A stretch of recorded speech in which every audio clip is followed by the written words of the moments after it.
오늘의 말씀지기 박지희 간사입니다.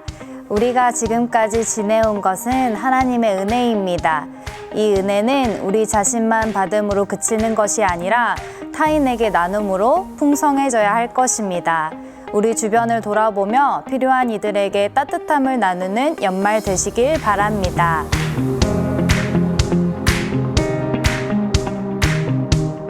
오늘 말씀에서는 어제에 이어 레위 사람이 등장합니다. 장인의 집을 떠나 집으로 돌아가던 중에 날이 어두워지자 레위 사람은 유숙할 곳을 찾습니다. 종이 가까운 여부스 성에서 묵자고 말했지만 이스라엘 민족이 살지 않는 여부스 성에서 묵을 수 없다며 레위 사람은 그곳을 그냥 지나치고 같은 민족인 베냐민 지파의 성 기브아에 갑니다. 이스라엘 사람들에게는 머물 곳이 없는 나그네를 자기 집에 영접해야 하는 의무가 있었습니다. 하지만 베냐민 지파 사람들은 나그네된 레위 사람을 대접하지도 잘 곳을 제공하려고 하지도 않았습니다. 한 노인만이 레위 사람을 맞이할 뿐이었습니다. 오늘 말씀 속에 나오는 베냐민 지파처럼 형제를 후히 대접하기는커녕 형제의 필요를 외면했던 모습이 여러분에게도 있었나요? 나에게 도움을 요청했지만 내 도움이 필요해 보였지만 나의 시간, 물질, 여러 가지 상황들로 외면했던 형제들이 있었는지 생각해 봅시다. 생각나는 형제들이 있다면 그들에게 연락하셔서 만남을 가져보면 어떨까요? 안부를 묻고 서로에 대한 이야기를 나누면서 그들에게 어떤 필요가 있는지, 어떤 도움을 줄 수 있을지를 구체적으로 알고 기도하는 가운데 실제적인 도움을 줄 수 있는 우리가 되길 바랍니다. 다시 본문으로 돌아와 22절에 보면 노인의 집에 갑자기 불량배들이 찾아와 다짜고짜 손님과 성적인 관계를 맺게 해달라고 합니다.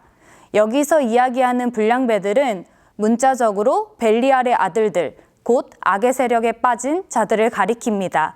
이 불량배들의 모습은 창세기 19장에 나오는 소돔 사람들과 상당히 닮아 있습니다. 타락으로 인해 심판을 받은 소돔과 고모라 이야기를 여러분은 잘 알고 계실 것입니다. 의인 10명이 없어 멸망을 당한 그곳의 모습을 우리는 사사기에 이스라엘 백성들에게서 보고 있는 것입니다. 부패와 타락으로 물든 이스라엘의 현실이 얼마나 비참하고 비극적인지 말씀의 내용을 계속 살펴보겠습니다. 노인은 불량배들에게 악을 저지르지 말라고 충고하면서 처녀딸과 그 손님의 첩을 끌어내겠다고 이야기합니다. 무리가 듣지 않자 레위 사람은 자신과 자신을 대접해준 노인의 가족을 구하기 위해서 자기 아내 장인의 집에서 다시 데리고 온 첩을 내어줍니다. 밤새도록 능욕을 당한 그녀는 결국 숨을 거뒀습니다. 레위 사람은 그녀의 시신을 나귀에 싣고 돌아와 그녀의 몸을 12덩이로 토막내어 이스라엘 12지파에게 보냈습니다. 이 끔찍한 행위를 통해 어떤 악행이 거기서 저질러졌는지를 온 백성에게 똑똑히 보여준 것입니다.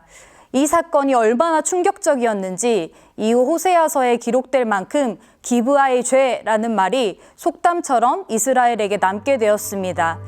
하나님은 성별된 레위인을 통해 그가 속한 곳이 정결한 땅이 되기를 바라셨지만 오늘 말씀에 등장하는 레위인은 결국 참극의 방관자와 주범이 되었습니다.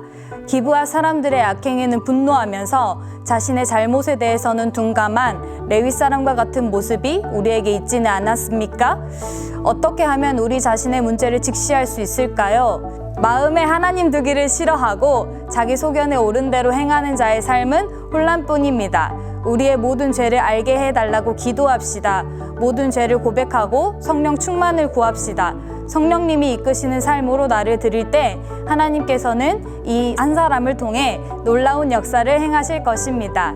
우리 각자가 속한 환경 속에서 선한 영향력으로 하나님의 나라를 이루어가는 우리 한 사람 한 사람 되길 소망합니다.